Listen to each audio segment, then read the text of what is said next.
มุนนั่งไหลชาบีพังเดียวตัวสิวันต่ออย่าเลยก่อนกันวิ่งด้วยพี่ตั้งทางจิลโมวิ่งด้วยไอ้พระเจ้าว่าการมันนี่พระเจ้าแกสักเสไอ้สิไหนเห็นพระเจ้ามาละสักที่พระเจ้าสมัยตัวสักตัวนั่งกับชานาเบรย์ยังอันตัวยังไง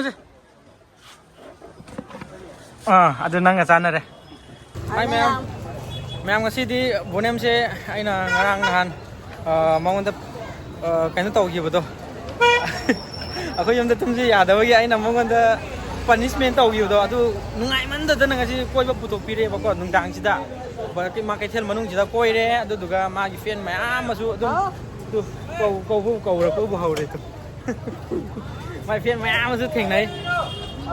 พูดใช่เลยหรือเปล่าเนี่ยอาตุกี้คุยหรือเปล่าให้ตาได้ชมก่อนอาตุมาทักแต่กักลูกใช่หน่วยมุมมองกี้เอาให้อยู่เอาวันนี้มากี่เพี้ยนแต่งเลยนั่งกี่ที่แต่งนะทีทำไมต้องใช่เนาะแค่ลำนี้เนาะว้าวได้แก่ให้ตาด้วยป่ะไปได้ก่อนรู้ไปได้เนี่ยอาตุเจ้าหิ้งก็วันนี้น้องงานดูวันดาวดูอาตุที่งั้นสิเจ้าคราฟเฟรชไว้ยังไงนะเจ้ามันนุ่งหันสังกุศลอาตุดูก็มุมตะกี้ก็คนอามาไล่รอให้เนี่ยบ่สังกุศลก็อาจจะพูดนั่นดิอาจจะพูดนั่นดิแล้วก็สังกุศลmamang calo mamangจะนั่งนั่งขุดเลยพัมดูอาตุ calo จันทรามเลยรู้ใช่ชนะมันพี่มาก็Angan ki. Chalo go.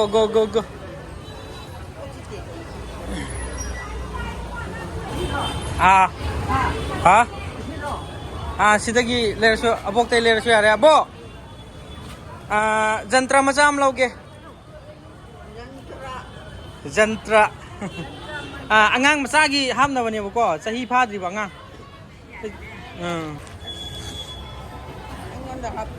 Siapa apa ya? Ini sidi mina lah aku dah pun ada diam ya udah ni. Piro ay hape.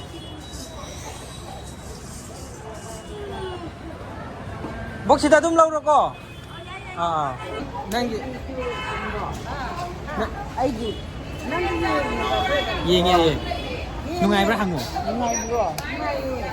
Thank you. Jauh ye mah ko. La. Ima nằm tăng nhiều ghê lọ.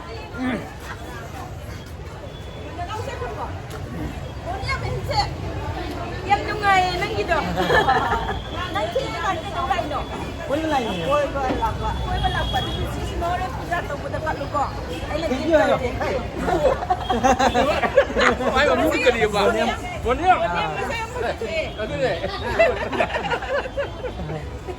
Bye, thank you mama sao kì ko. Nang gisu. Nang to siya re. Thank you.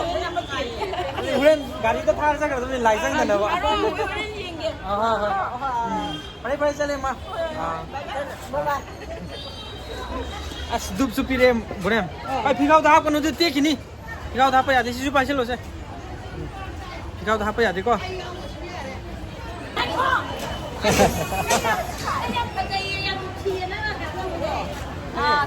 Sắp phải rồi. Buồn nó cái nào thôi rồi. Chào bạn này nó cũng là hay. Anh chào bạn rồi. Nó anh đặt cái làm bagi. Đi mà chào bà. Thank you. Nó giá đi. Chơi dùng. Ông sao chứ giá đi. Chơi không. Ngay nang già tôi kêu qua đi cái đâu à. Aku kalau ama baru mana ngan saya. Album tadi yang dia mandi dama release tau deh ni. Itu dah heroin dia kan dia. Tuition lagi. Tuition lagi. Palian lom lagi. Nang kita dalam dia apa? Apa di sini ni? Saya kan makan di sini ni. Kau kau ni. Ni ni sing ampire. Thank you ayo. วันนี้นั่งยังลูกน้ำมะขบอ่ะยำน้ำมะขบอ่ะยำนัวมันนั่งงานกูอ่ะก็นั่งอ่ะใส่ดูเด็กสิกินลูกดูอาแบบนัวมาใจเย็น Kalian ni hai dua ko ada deh. Aku cengeng ba. 아니 지실래라며. 아니 지실래라며. 너 지내게 야래. 그래 어디 somda makha dum kumasiko 나는 내 코나들 빌어와야 또 빌어무지. 거기 넘버 왜 말해 너 이거 얘를 보다 얘인데. 보내 mama sẽ bên nào mua xe dạ nay xin có mama nó biết không quay là biết nó yên tập mà kem mua đi mà hàng đồ à nó xin lâu rồi kì nhưng mà thằng lâu rồi kì cái là kì cái nổ nó thì kia nó nhà đấy nhà lâu mới làm còn nó tiền àคนงานเลยว่ากันนะครับผม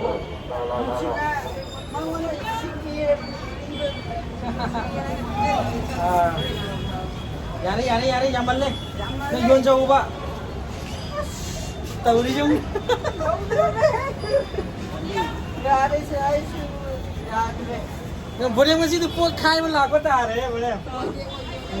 Anak ini jauh kan kau? Oh. Sang tu tu. Mama apa kau deh sang tu dia. Kasih makan tel kue nak kasih. Oh.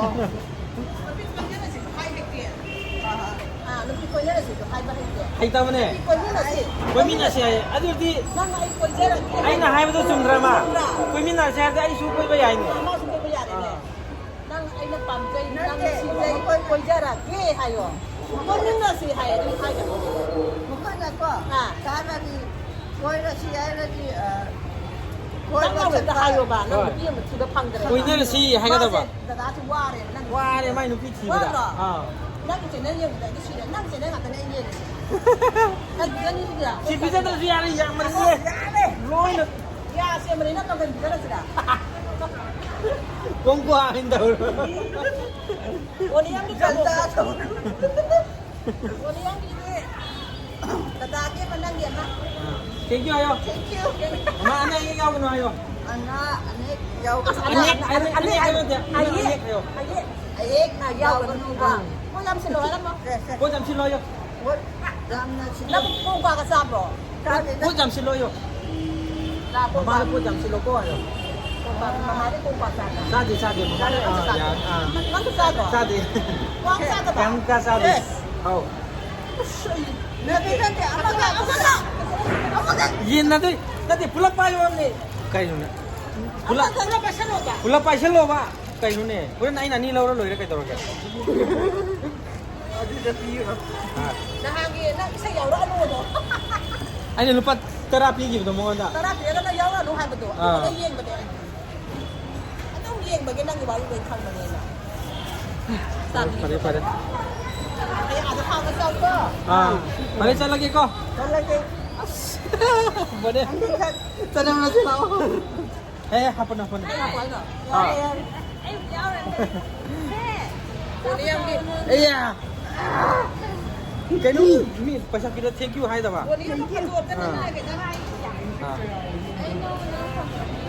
အခွေဖင်းမရမထင်တယ်ကောကဲကဲလမ်နေတော့ကဲကဲလမ်နေတော့ Ay, kapum na ile, ခ kapum ပုံ na. တည်းအနိမခေါပုံတည်းနေကောအဲပြန်ရတဲ့နိုင်ကောပြ Yes.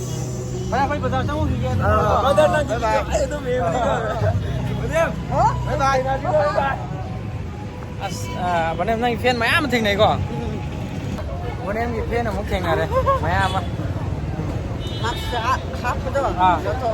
မတ်တော့တော့ရဲ့မမဆက်ပါစားလဲဗျာဘာနဲ့ခုံကြရလဲကြာနေဟာ ရမ်းငယ်တဲ့ငါစီပေါ်နေတယ်တော့ကမိုင်းနန်းခမွေးတဲ့ကိဖောက်ခဲ့ Kande mukena hangu. ငါတော့ကမိုင်းတော့ဗျာကဲကဲလမ်းဒိန်းတော့ကျွန်တော်ကြီးအဲ့တော့နားထုတ်ပြနော်ကောမဲနီမကျင်းတော့တော့ကျင်းတော့နေဟိုဖရီဖရီဟိုက်တော့ကေကွာတဲ့တဲ့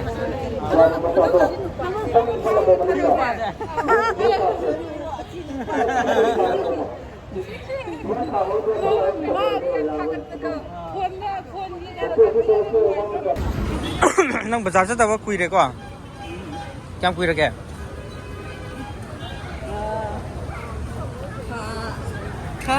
Ani para. Ani para. Ada deh. Next time saja. Kuih rawan ini kok. Tak tahu saja.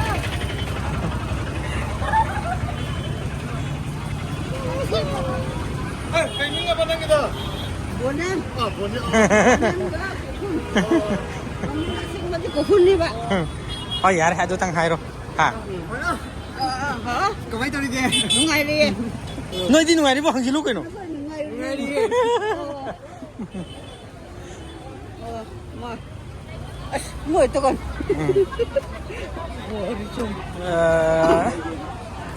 직장 도 이제 아무는 간 해보고 지금 레어 제 아니 상이 람비지 좀 bro 좀 Nhưng mà tao nói cái 시가 텔 네 봐. magi cái chả. 마기 cái 텔. Hả? 아? 아이 봐. ngarang di am ngasi je bonem je ngarang depression chakib do aduge mind no khara fresh tauna bana koi bazar chalu bane ba ko adu kenta di lai ro ge ngasi di pasa sikim bau yaw dre ma ge leibi ga da ba bu horan mana kwai pam jaw hoi mangan patara ge lai ran doi re patara di yawe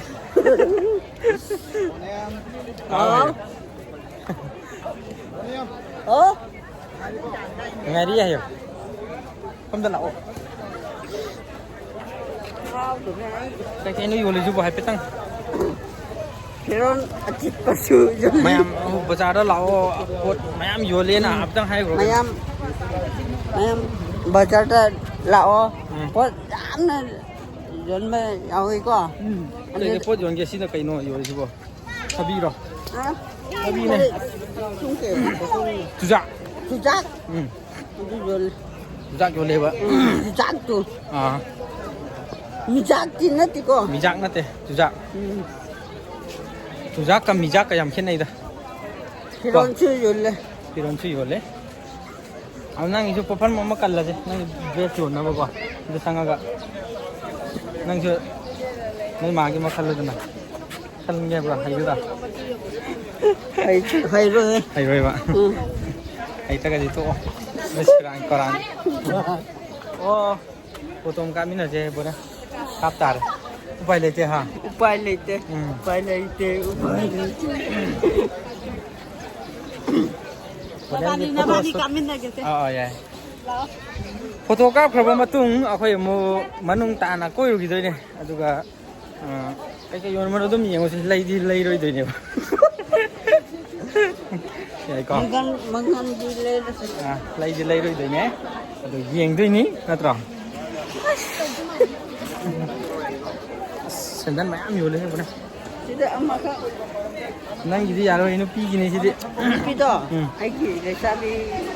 Nangi le sabi do. hoi ai gi di lei roi nang gi lei yo ai ngon dam Ai ki di le sulai da. nang gi lei su lei ta na ba kham theng na ko ro sa du mu som na mu khai du ra se ko Kam thong. kham theng na Kam theng ai ba. Kam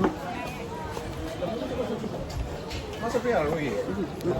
kan mona nang lai sa bi phang deu do sion tor ya le ko ya. kan ming do ai bi tang hang ji lamo ming do Ha? asi noi lai sa bi sing je yon bra adu mai bonem gi lai sa bi phang drim ne ba adu sion tor ge mona kha wang ba ji di ngon dai mai wang ge lao adu phajabam ta lau dra su phajabam khalamo karam bana pha pha ge lai sa bi ja A ama khatang khalwa loi mak hairo di yar som adon du lai re na te sigi lai sabi je khalwai bane madu du nupi gi phiron yon bam lo mi kan yenge ba ai phajaba karam bani pha phaja ge sakse ai si na hen phajaba mala Sakti phase. asma to sak to nang sa na bro yenge am te yengu je adu nang sa na re na che angang pam maroi ra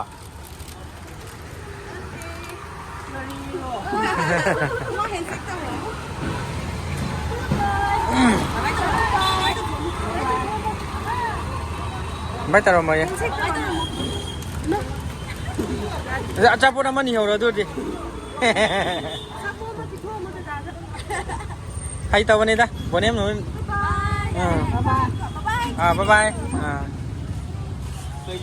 Ở quá tầm cô thôi. bọn em kén mày làm gì không nhỉ bọn em photo nắm in là gì nắm là gì cả ơi muốn em gà đi là tuồng cái tàu ấy Jadi kerja. si chú ima cái theo này bố con Ah. si suna footpath se yam na lấy váy ta đấy tụi cái tụi mấy cái thằng làm tôi này bạn Ah. nang ila sabi cái gì đó pura cái date cái tàu này rồi Dia tahu ni aduh. Dia sabi dole rom tu. Oh. là sabi amuk lấy thì hay ya minta đi Kau dah si. Jadi. khơi dùng da ai khơi dùng da tum se ya da bagi imai ngarang di muốn em nang nang ngarang ko samu ma khong da lấy ninh ai đó da lấy này ko ngarang depression chat na samu ma khong da lấy ra ke hai bne ba se bacha ro ke hai bne ba wakan pubu ngam da bagi Kay no, wakan yan na wala mo kay no. ako yung da tum se hai ru ba adu dai ma depression chat ko bare hai do ba Ay ko. la samu ma khong ai tu sini ko Okay. la chale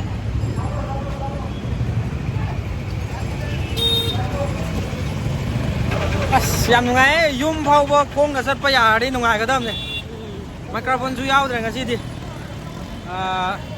modem bazar ko yak pa se kamai tawge Nungai. nungai ba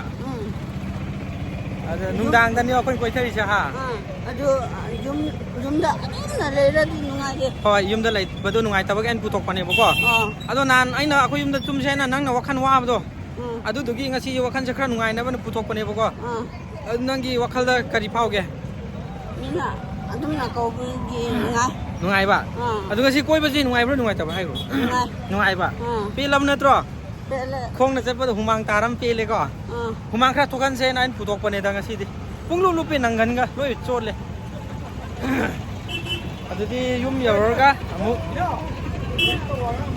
mane lai ba la ko na yo Yes. Lấy đâu bỏ? Oh. lai re ha yo Lấy nè. Oh. Asi ay. do tamu je moi rang la Moi rang nè. adu di how pro bonem chu Bố em áo của chị là. Sao rồi? Sao rồi? moi rang ga ni tau na how Bố em máu ăn bữa. moirang gari da thada ge tawne ma yaad re adu di moirang yo auto di lai ramai ko khaithel lai re ko adu ga intham lai kai ko khaithel adu sina kailam mantri pukri di yo wa ya ro sina kailam no imoi nu hyang thang sina ta tong ro samro tong ra gila adu di ngai ko khong rau ta do re ngai ko rồi đấy không này đó